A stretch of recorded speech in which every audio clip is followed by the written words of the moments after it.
আসসালামু আলাইকুম। সংবাদে আপনাদের সবাইকে স্বাগতম জানাচ্ছি আমি নুসরাত। শুরুতেই সংবাদ শিরোনাম। বাংলাদেশের সর্বশেষ গুরুত্বপূর্ণ আপডেট সংবাদে আপনাকে স্বাগত। শুরুতেই সংবাদ শিরোনাম, পরে বিস্তারিত। প্রথমেই জানাবো আমাদের হাতে থাকা সর্বশেষ গুরুত্বপূর্ণ সবথেকে তাজা আপডেট সংবাদ। উত্তরায় ভূয়া পরিবহনের বাসে ভয়াবহ আগুন। রাজধানীর উত্তরা হাউস বিল্ডিং এলাকায় ভূয়া পরিবহনের একটি বাসে আগুন লাগার ঘটনা ঘটেছে। আজ আগুন লেগেছে বলে ফায়ার সার্ভিসের কর্মকর্তারা বিষয়টি নিশ্চিত করেছে। এ বিষয়ে খুবই গুরুত্বপূর্ণ সংবাদ জানাবো, সঙ্গেই থাকুন।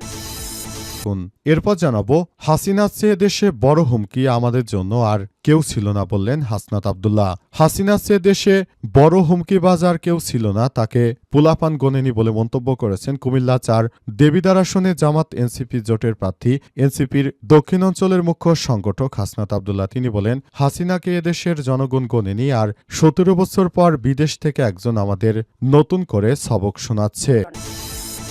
এদিকে ভোটের আগেই ৪ জনের প্রাণহানি, সারা দেশে ১৪৪ সহিংসতা। শেরপুরে প্রার্থীদের নির্বাচনী ইশতেহার পাঠ অনুষ্ঠানে চেয়ারে বসাকে কেন্দ্র করে বিএনপির নেতাকর্মীদের সঙ্গে সংঘর্ষে শ্রীবর্দী উপজেলা জামাতের সেক্রেটারি মাওলানা রেজাউল করিম নিহত হন। শুধু শেরপুরই নয়, এমন ঘটনা বাংলাদেশে অহরহ ঘটছে।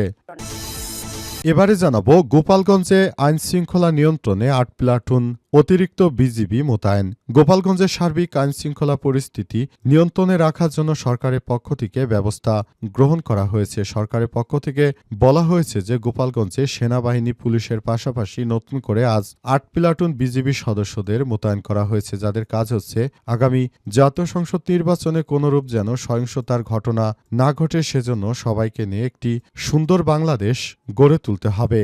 এবং সর্বশেষ জানাবো, একই পরিবারের ১১ জনের ফাঁসি কার্যকর করল চীন। মিয়ানমারের উত্তর পূর্বাঞ্চলীয় সীমান্ত শহর লাইক কাইং দাপিয়ে বেড়ানো কুখ্যাত মিং পরিবারের ১১ সদস্যের মৃত্যুদণ্ড দ্রুততার সঙ্গে কার্যকর করেছে চীনের সরকার। এই ঘটনায় পুরো পরিস্থিতি এখন থমথমে অবস্থা বিরাজ করছে। সবাই বলছে এই ধরনের ঘটনায় আসলে চীনের সরকারের প্রতি আবারও বিশ্ব মোড়লদের আঙ্গুল তোলার ঘটনা, কারণ এই ধরনের অনাকাঙ্ক্ষিত একটি পরিবারের সঙ্গে যে কাজটি তারা করেছে এটি আসলে কোনোভাবেই গ্রহণযোগ্য হতে পারে না বলে জানিয়েছে তারা। প্রিয় দর্শক, এতক্ষণ শুনছিলেন সংবাদ শিরোনাম, এবারে বিস্তারিত।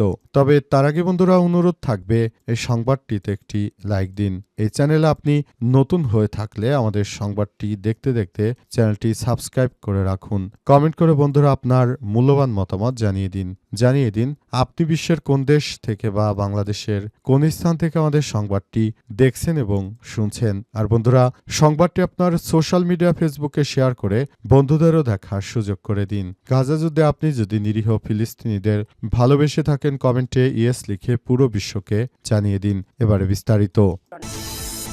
উত্তরায় ভূয়া পরিবহনের বাসে ভয়াবহ আগুন। রাজধানীর উত্তরা হাউস বিল্ডিং এলাকায় ভূয়া পরিবহনের একটি বাসে হঠাৎই আগুন লেগেছে। আজ সকাল ৯:৪৯ আগুন লাগে বলে জানিয়েছে ফায়ার সার্ভিসের ডিউটি অফিসার খালেদা ইয়াসমিন। তিনি আরও জানান, ভূয়া পরিবহনের একটি বাসে আগুন লাগার ঘটনা ঘটেছে এবং এই আগুন লাগার ঘটনার সংবাদ পাওয়ার সঙ্গে সঙ্গে আমরা সেখানে গিয়ে তারপর আগুন নিয়ন্ত্রণে আনার চেষ্টা করি। প্রাথমিকভাবে আগুন লাগার কারণ এখনো জানা যায়নি। আগুন লাগার এই ঘটনায় পুরো এলাকা এখন থমথমে অবস্থায় বিরাজ করছে।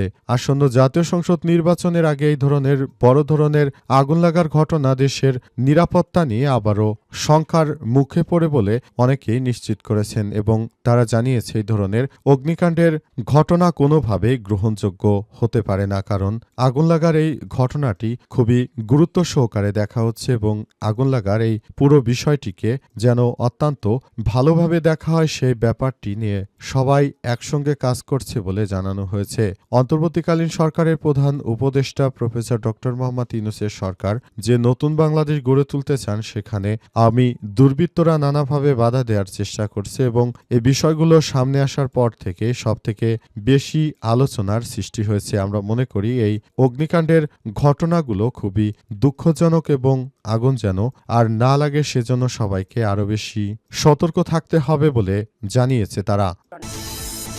দেবিদ্বারে হাসনাত আব্দুল্লাহ বললেন, হাসিনার চেয়ে দেশে বড় হুমকিবাজ আর কেউ ছিল না।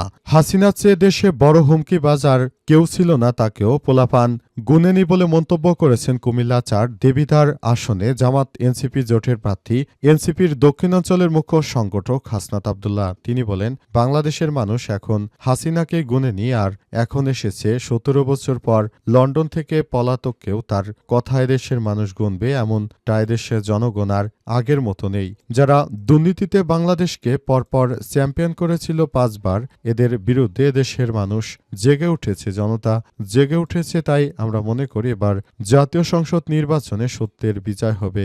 যে সত্যের জন্য দীর্ঘদিন ধরে আমাদের লড়াই সংগ্রাম অব্যাহত রয়েছে, সেই সত্য এখন নতুন করে বিজয় হবে বলে জানিয়েছেন হাসনাত আব্দুল্লাহ। তিনি মনে করেন, নতুন বাংলাদেশ গড়ে তোলার জন্য আমাদের তরুণদের যে ভূমিকা, সেই ভূমিকাকে যথাযথভাবে মূল্যায়ন করতে হবে। পুরো বাংলাদেশটাকে সুন্দরভাবে গড়ে তুলতে হবে বলে জানিয়েছেন তিনি। হাসনাত আব্দুল্লাহ আরও জানিয়েছেন যে নতুন বাংলাদেশ গড়ে তোলার জন্য সবাইকে একসঙ্গে কাজ করতে হবে। বাংলাদেশের মানুষদেরকে বিভিন্ন জায়গা থেকে তারপর এনে বাংলাদেশের মানুষদেরকে পুরো বাংলাদেশটাকে সিস্টেমেটিক ওয়ের মধ্য দিয়ে কাজ করতে হবে। নতুন বাংলাদেশ গড়ে তুলতে হবে বলে জানিয়েছেন তিনি। অন্তর্বর্তীকালীন সরকারের প্রধান উপদেষ্টা প্রফেসর ডক্টর মোহাম্মদ ইউনূসের সরকার যে নতুন বাংলাদেশ গড়ে তুলতে চান, সেগুলোকে কাজে লাগাতে হবে এবং বাংলাদেশটাকে এখন যে সত্য ও ন্যায়ের পক্ষে কাজ করার সুযোগ এসেছে, এই সুযোগকে কাজে লাগিয়ে আমরা বাংলাদেশটাকে একটি ভালো অবস্থানে নিয়ে যেতে চাই বলে জানিয়েছেন হাসনাত আব্দুল্লাহ। এজন্য নেতাকর্মীদেরকে আগামী জাতীয় সংসদ নির্বাচনে দাঁড়িপাল্লা, শাপলাকলি সহ ১১ দলের যে প্রতীকগুলো রয়েছে, সেগুলোতে ভোটদানের মধ্য দিয়ে বাংলাদেশটা আবার যেন পুনরায় ফ্যাসিবাদ মুক্ত হতে পারে, সেসব বিষয়ে কথা বলেছেন হাসনাত আব্দুল্লাহ। ভোটের আগেই ৪ জনের প্রাণহানি, সারা দেশে ১৪৪ সহিংসতা। সারা দেশে বিএনপির তাণ্ডব চলছে। ভোটের আগেই বিভিন্ন জায়গায় নানারকম সহিংসতা কার্যক্রম চালাচ্ছে বিএনপি। এর মধ্যে শেরপুরে জামাত ইসলামের সেক্রেটারিকে হত্যা করেছে বিএনপি। পাশাপাশি ঢাকায় জামাত ইসলামের নারী কর্মীদেরকে হেনস্থা করেছে, এমনকি রামদা দিয়ে কুপিয়েছে বিএনপির নেতাকর্মীরা। এই ঘটনায় পুরো বাংলাদেশের মানুষ এখন স্তব্ধ হয়ে গেছে। কারণ যে বিএনপির কাছ থেকে দেশের মানুষ আগামীতে নিরাপত্তা প্রত্যাশা করেছিল, সেই বিএনপির নেতাকর্মীদের হামলায় এভাবে অসংখ্য মানুষ আহত হচ্ছে এবং প্রতিনিয়ত মানুষ ন্যায় বিচার থেকে বঞ্চিত হচ্ছে। বিএনপির নেতাকর্মীদের দ্বারা পুলিশ সদস্যকেও ময়মনসিংহে কোপানো হয়েছে। বিএনপির এক নেতার ছেলে ময়মনসিংহে পুলিশের সদস্যকে কুপিয়ে গুরুতর খুলনা, বাগেরহাট, এমনকি ফরিদপুর সহ দেশের বিভিন্ন জায়গায় জামাত নেতাকর্মীদের উপর হামলা করেছে বিএনপি। এই ঘটনায় সারা দেশের মানুষ এখন বিএনপির প্রতি বিতৃষ্ণা বোধ করছে। তারা জানিয়েছে, বিএনপির এই সন্ত্রাসী কর্মকাণ্ডের কারণে তারা বিএনপিকে ত্যাগ করতে শুরু করেছে। আগামী জাতীয় সংসদ নির্বাচনে নতুন বাংলাদেশ গড়ে তোলার জন্য সবাইকে কাজ করতে হবে। এজন্য সবাইকে নিয়ে একটি সুন্দর বাংলাদেশ বিনির্মাণের যে স্বপ্ন দেখা হচ্ছে, অন্তর্বর্তীকালীন সরকারের প্রধান উপদেষ্টা যে সংস্কারের মধ্য দিয়ে বাংলাদেশকে এগিয়ে নিয়ে যেতে চান, সেই ব্যবস্থায় সবাইকে আরও বেশি ভালো অবস্থানে নিয়ে যেতে হবে বলে জানিয়েছেন তিনি।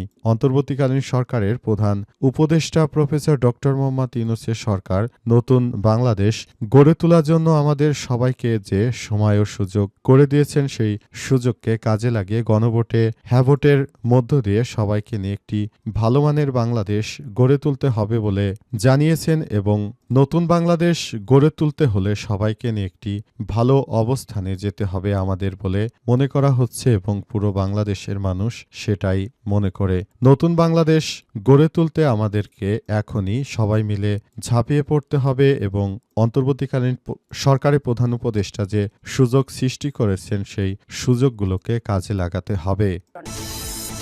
গোপালগঞ্জে আইনশৃঙ্খলা নিয়ন্ত্রণে ৮ প্লাটুন বিজিবি মোতায়েন। গোপালগঞ্জের সার্বিক নিরাপত্তা নিশ্চিতে অন্তর্বর্তীকালীন সরকারের প্রধান উপদেষ্টা ৮ প্লাটুন বিজিবি মোতায়েন করেছে। অন্তর্বর্তীকালীন সরকারের প্রধান উপদেষ্টা প্রফেসর ডক্টর মোহাম্মদ ইউনূসের সরকার যে নতুন বাংলাদেশ গড়ে তুলেছেন, সে অনুযায়ী সবাইকে নিয়ে একটি সুষ্ঠু সুন্দর বাংলাদেশ গড়ে তুলতে হবে বলে জানানো হয়েছে। অন্তর্বর্তীকালীন সরকারের প্রধান উপদেষ্টা সে অনুযায়ী সারা দেশে বিভিন্ন জায়গায় আইনশৃঙ্খলা রক্ষাকারী বাহিনীর সদস্যদেরকে মোতায়েন করেছেন এবং সে অনুযায়ী সবাই যেন একটি ভালোভাবে কাজ করতে পারে সেজন্য সরকার কাজ করছেন। সরকার মনে করেন এবার জাতীয় সংসদ নির্বাচন হবে ইতিহাসে সবথেকে ভালো, তাই সারা দেশে আইন শৃঙ্খলা রক্ষাকারী বাহিনীর সদস্যদের তৎপরতা বৃদ্ধি পেয়েছে। পাশাপাশি আইন শৃঙ্খলা রক্ষাকারী বাহিনীর সদস্যরা যেন আরও ভালোভাবে কাজ করতে পারে সেজন্য সবাইকে নিয়ে সরকার এই নির্দেশনা এবং নীতিমালা জারি করেছে। এর আগে সেনাবাহিনী প্রধান, বিমান বাহিনী প্রধান এবং নৌবাহিনী প্রধান সহ আরও সবাই যখন সরকারের সঙ্গে দেখা করেছিল তখন সবাই কিন্তু জানিয়েছিল যে সরকার আমাদের যে নির্দেশনা দিয়েছে সেটা অনুযায়ী আসলে আমাদের সবাইকে আসলে খুবই ভালোভাবে চলতে হবে এবং আমরা মনে করি সবাইকে নিয়ে একটা সুন্দর বাংলাদেশ গড়ে তুলতে হবে এবং সে অনুযায়ী আমরা সবাই যেন আগামীর নতুন বাংলাদেশ গড়ে তুলতে পারি বলে সেমন কথাই জানানো হয়েছে অন্তর্বর্তীকালীন সরকারের প্রধান উপদেষ্টা প্রফেসর ডক্টর মোহাম্মদ ইউনূসের সরকারের নীতিমালা অনুযায়ী এবং সে অনুযায়ী সবাইকে নিয়ে একটি সুন্দর বাংলাদেশ গড়ে তুলতে হবে। সরকার যেভাবে নির্দেশনা দিয়েছেন আশা করছি সেভাবেই বাংলাদেশটা সুন্দর হবে বলে মনে করেন প্রশাসনের সদস্যরা। তাই তারা জানিয়েছে এবারের জাতীয় সংসদ নির্বাচনে সবাই যেন সুষ্ঠু সুন্দরভাবে ভোট দিতে পারে সেজন্য সেনাবাহিনীর পক্ষ থেকেও বলা হয়েছে সবাই যেন নিরপেক্ষভাবে দায়িত্ব পালন